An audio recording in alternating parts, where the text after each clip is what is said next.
Hi everyone, हम लोकतंत्र के सिद्धांतों की चर्चा कर रहे हैं। आज जो है हम नव उदारवादी लोकतांत्रिक सिद्धांत क्या है, लोकतंत्र का जनवादी या परिवर्तनवादी सिद्धांत क्या है, सार्वभौमिक लोकतंत्र क्या है और लोकतंत्र की मार्क्सवादी अवधारणा क्या है, इसके बारे में चर्चा करेंगे। अब नव उदारवादी सिद्धांत जब हम पढ़ते हैं, इसके पहले हमने क्लासिकी सिद्धांत पढ़ा था, यानी उदारवाद पढ़ा था, तो ये उसका ही एक परिष्कृत रूप है नव उदारवाद। यानी इसके अंतर्गत लोकतंत्र की जो है वह प्रकृति की, उसके प्रकृति के एवं कार्यों की समीक्षा की जाती है। नव उदारवादी सिद्धांत की बात करें तो इसमें एंथनी गिडेंस, इनका बहुत ही योगदान माना जाता है। एंथनी गिडेंस का मुख्य योगदान है और इस सिद्धांत की जो मान्यता है वह यह है कि लोकतंत्र के अंतर्गत जो है व्यक्तियों की राजनीतिक सिद्धांत की मान्यता दी गई है, यानी राजनीतिक समानता को स्थापित हो सकती है। और इस सिद्धांत का समर्थन तार्किक चयन पद्धति के आधार पर शुम्पेटर भी करते हैं। मेनकर, ओल्सन, ये सारे लोग ये मानते हैं। गाउंस कहते हैं कि लोकतंत्र भी एक बाजार है जिसमें नेता, उद्यमी व मतदाता उपभोक्ता की भूमिका में नजर आते हैं। नेता वायदों, प्रतिज्ञाओं इत्यादि के आधार पर मतदाताओं को लुभाते हैं तथा मतदाता अपने व्यक्तिगत हितों पर ही मतदान करते हैं, यानी उनका जो व्यक्तिगत हित रहेगा उसी पे वो अपना मतदान करते हैं। गाउंस ये भी कहते हैं कि लोकतंत्र जो है यह व्यक्ति मूलक है, इसमें इसीलिए जो राज्य की शासन प्रणाली ये सीमित होना आवश्यक है। गाउंस का जो ये सिद्धांत है, इसीलिए इनके सिद्धांत को लोकतंत्र का अति सिद्धांत भी कहा जाता है। शुम्पेटर की माने तो शुम्पेटर ने कहा कि लोकतंत्र की समस्या यह है कि असामान्यता व विरक्ति विरोधी विचारों को कैसे समायोजित की जा सके। इन्होंने कहा कि यह आवश्यक नहीं है कि सभी के पास मताधिकार हो। शुम्पेटर ने लोकतंत्र को एक ऐसी व्यवस्था के रूप में देखा जिसमें मत प्राप्ति के लिए नेताओं के मध्य क्या प्रतिस्पर्धा होती है और उसमें विधायन की अधिकारिता स्थापित होती है। इस सिद्धांत के समर्थन जो है डेविड मार्कंड भी करते हैं, सैमुअल भी करते हैं।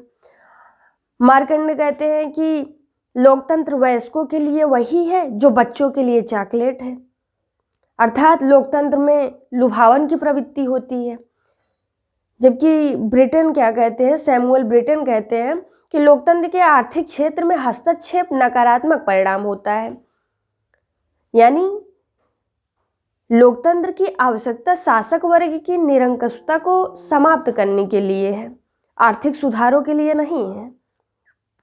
ब्रिटेन ने यह भी कहा कि लोकतांत्रिक अधिभार की अवधारणा के अंतर्गत सीमित शासन का समर्थन किया जाए। तो ये है नव उदारवादी सिद्धांत। जबकि लोकतंत्र का जनवादी सिद्धांत यानी परिवर्तनवादी सिद्धांत क्या है।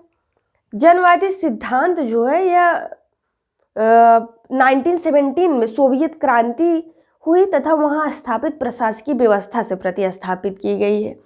यानी जब 1917 में सोवियत क्रांति हुई उसी के प्रशासकीय व्यवस्था से इसकी स्थापना हुई। लेनिन जो है इस विचारक के संस्थापक कहे जाते हैं लोकतंत्र या जनवादी या परिवर्तनवादी सिद्धांत में। तो इसमें अब लेनिन इसके क्या कहे जाते हैं, संस्थापक कहे जाते हैं। लेनिन इसे निर्देशित लोकतंत्र की संज्ञा दी है और दल के नेतृत्व के आधार पर समानता मूलक समाज के निर्माण की कोशिश की है। मूलतः जनवादी लोकतंत्र जो है रूस में विशेषकर मार्क्स द्वारा 1871 में पेरिस कम्यून में व्यक्त विचारों पर आधारित है। इसके अंतर्गत हम संपत्ति के सामाजिक नियंत्रण, समानता व स्वतंत्रता की अपेक्षा रखी गई है। 20वीं शताब्दी में देखें तो एक हिंसात्मक क्रांति के रूप में भी उसे प्राप्त करने की कोशिश की गई। यानी जनवादी लोकतंत्र की मान्यता है कि पहले आर्थिक लोकतंत्र यानी समानता, फिर सामाजिक लोकतंत्र यानी स्वतंत्रता तथा अंतिम स्तर पर राजनीतिक लोकतंत्र अथवा अधिकार की स्थापना की जा सकती है। जनवादी लोकतंत्र में व्यक्ति को अभाव व आवश्यकता से मुक्त माना जाता है, यानी यह एक ऐसी दशा का समर्थन करता है जहां किसी एक व्यक्ति का विकास सभी के विकास की पूर्व शर्त है। अब हम कॉस्मोपॉलिटियन या लोकतंत्र इसको कॉस्मोपॉलिटियन लोकतंत्र या सार्वभौमिक लोकतंत्र भी कहा जाता है। यानी वैश्वीकरण तथा कॉस्मोपॉलिटियन यानी सार्वभौमिक रूप से यूनिवर्सल चीज़ें, जैसे वैश्वीकरण तथा बाजारवादी संदर्भ में सार्वभौमिक लोकतंत्र की अवधारणा का विकास डेविड हेल्ड के द्वारा किया गया है। किसके द्वारा? डेविड हेल्ड के द्वारा किया गया है। हेल्ड की मान्यता यह है कि वैश्वीकरण के कारण राज्य के पारंपरिक कार्यों का अवसान हुआ है तथा राजनीतिक नियंत्रण के नए केंद्रों की स्थापना की गई है। क्योंकि द्वितीय विश्व युद्ध के समय संयुक्त राष्ट्र के चार्टर व आलेख के माध्यम से सार्वभौमिक लोकतंत्र के विचारों की शुरुआत हुई, परंतु वैश्वीकरण ने ही इसे विश्वसनीयता प्रदान की है। और इसी अवधारणा के अंतर्गत यह माना भी गया है क्योंकि व्यक्तियों का भिन्न क्षेत्रों में राज्यों के आवर्जन व वर्णन होता है और इसीलिए राजनीतिक अधिकारों को विस्तृत कर विदेशी प्रवासियों को भी उपलब्ध कराया जाना चाहिए। अर्थात मताधिकार नागरिकों को ही नहीं बल्कि विदेशी प्रवासियों को भी अधिकार है। हालांकि हेराल्ड जो है अस्थायी रूप से भ्रमण करने लगे और इनका जो ये पूर्वो है वो पर्यटकों और कानूनों के द्वारा स्थापित दोषियों के लिए मताधिकार का समर्थन नहीं करते हैं। और सार्वभौमिक लोकतंत्र की मान्यता यह भी है कि व्यक्ति अपने राज्य का ही नहीं बल्कि विश्व का नागरिक है और इसीलिए आदर्श वैश्विक समाज की प्राप्ति राजनीतिक समाज के लिए आवश्यक है। यानी एक वैश्विक न्याय के लिए राजनीतिक समाज के लिए आवश्यक है। तो सार्वभौमिक मताधिकार का समर्थन चार्ल्स वेब के लेखों में हम देख सकते हैं। तो कॉस्मोपॉलिटियन यानी विश्व नागरिक होने का, यानी एक बंधुत्व की भावना को जोड़ने का, जिसमें हम लोकतंत्र के मार्क्सवादी अवधारणा की बात करें। लोकतंत्र मार्क्स को हम जानते ही हैं, कार्ल मार्क्स, इनकी अवधारणा क्या है और ये मार्क्सवादी अवधारणा इन्हीं के द्वारा स्थापित की गई है। तो इनका मानना है कि लोकतंत्र एक प्रकार के राज्य शासन व्यवस्था है और राज्य एक तरह लोकतंत्र को भी समाज की आर्थिक व्यवस्था है और उत्पादन प्रणाली के मूलभूत ढांचे का आधार है जिसे परखा जाना चाहिए।